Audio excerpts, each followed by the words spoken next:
Hey guys, what's up? So today I thought I would share some of the prints I've made. Considering I haven't made a V12 engine, you should at least know what I've been doing. I haven't been wasting my free time, you know, watching YouTube videos or anything. I mean, who would do that? I do that, yeah. But I did do some productive stuff. Mostly with the 3D printer, acquainting myself with it in preparation for um, my next step in the V12 engine project, which is the one cylinder concept, which is kind of going to help me perfect any design elements in my actual V12 and also maybe even teach me a few things about both printing and um, you know, the whole design process in general. So I do plan on sharing that and getting to that, but I mean, I was just too excited about the printer, and I went nuts. So I'm just gonna share some of the small prints I've made in the past week. Um, this is the first one. It is it's kind of like a benchy. It's a failed attempt at it. I designed support structures everywhere, and honestly, it didn't even need support structures, but I didn't know that. I thought that, supports were kind of a necessary design or a necessity in the manufacturing process for any overhanging structure. And all of these arches I thought would surely fail without supports. As it turns out, that's not the case, and I'm quite relieved at that, but I'm also a little disappointed that my first print was such a big failure. Um, but it was a learning experience, and I'd do it again. So that's this one. Um, my next print after that was this nut and this bolt. Um, so I was kind of experimenting with threads for the V12 and V1 engine. Um, these are made with 100% infill so that, it would be a little bit stronger. And for the most part, I'm actually pretty impressed with the bolt. It came out really well, and the threads are surprisingly good. I mean, the exact specifications by no mean meet standards which would be required of a a true, engine, but of course it serves its perfect purpose. The nut, on the other hand, was a little bit of a failure. It shrunk because, as some of you are probably familiar with, plastic has a high thermal expansion coefficient. In other words, when it gets hot, it expands, and when it cools down, it contracts quite a bit, which is what caused the shrinking. Um, I don't think the shrinking effect had as much of an impact on the bolt because it was 100% infill, but because of this hollow structure within the nut, um, it actually won't fit. So what I did is for my third print, I printed a second nut, which I increased to 120% of the size. Now, most of the nut is actually pretty useless because um, there's a little bit of play, as you can see. And basically what that's telling me is that the inside surface of the nut is too big, and the only part where the threading actually has any effect, which allows this bolt and nut system to actually work, is at the base where the nut was kind of the first few layers of the nut are, and that's because essentially because it was bound to the extruder bed. I'm assuming that some sort of the expansion was it wasn't capable of contracting again once it had cooled down, because the build plate essentially kept it from contracting, and of course the expansion effect is probably due to the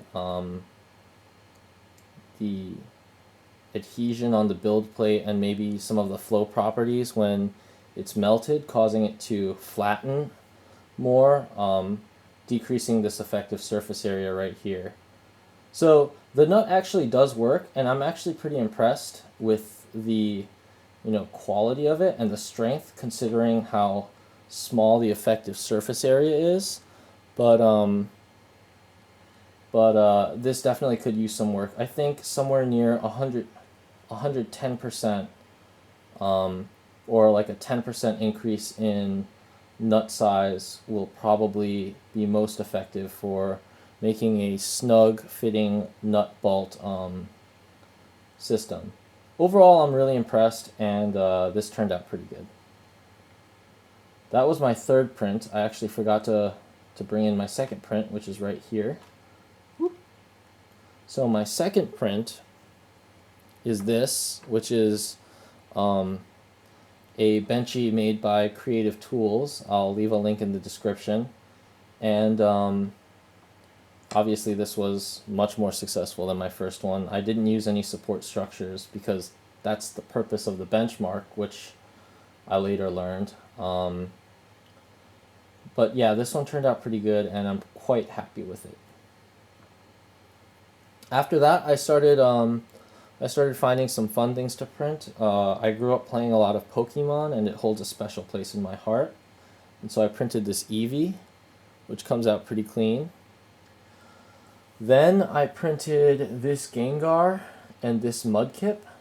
Now the Gengar actually lost his foot in the removal process. I have it right here, right there, and the foot was stuck to the bed, and it just kind of stuck on when I pulled the model off. The Mudkip also had a little casualty.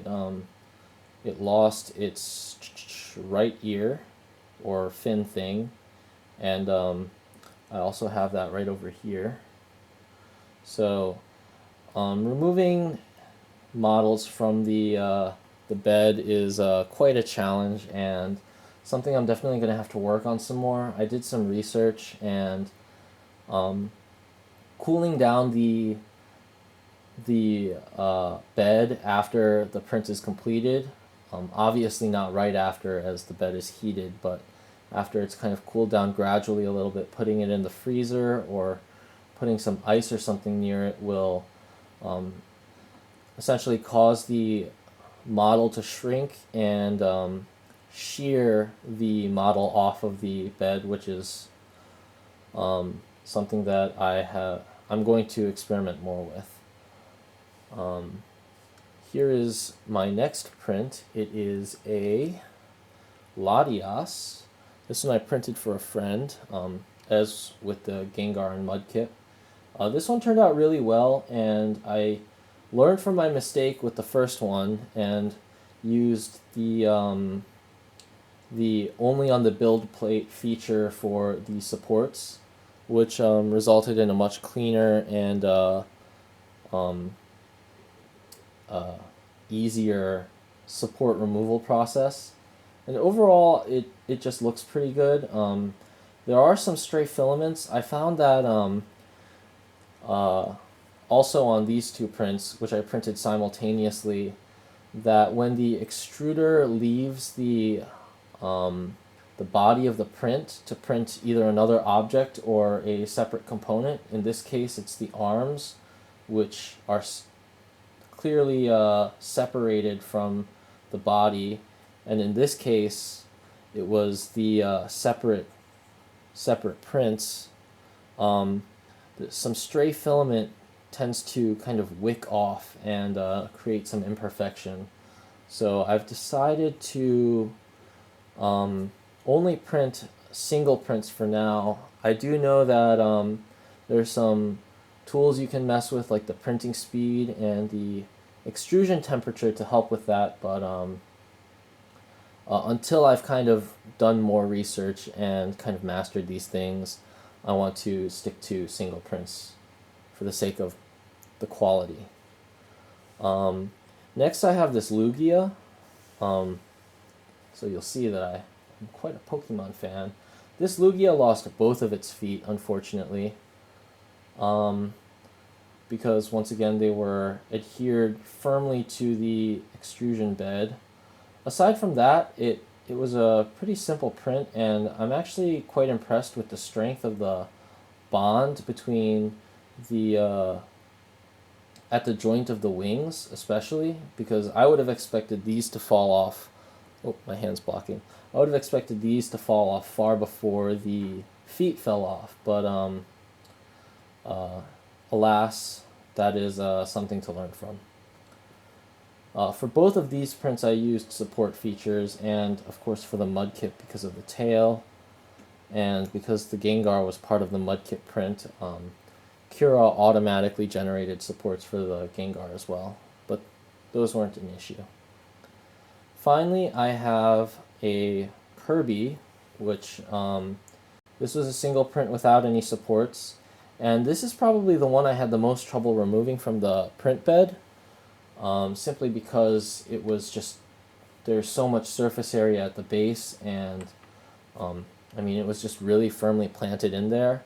I struggled for a little bit, and then took some frozen peas in a bag and just kind of laid it over the print for a little while, and it came off much easier after that. So that was, while not necessarily a success, it was a relief. Anyway, these are the prints I have so far. I don't know if you can hear it right now, but I'm running the printer. I'm warming it up for another print. I'm going to be printing another Pokemon. I found most of these models on Thingiverse. The only ones I actually made by myself were the Nut and Bolt and this failed Benchy, which I might reprint. All of these other Pokemon models were found on Thingiverse, and I'll leave links to them in the description.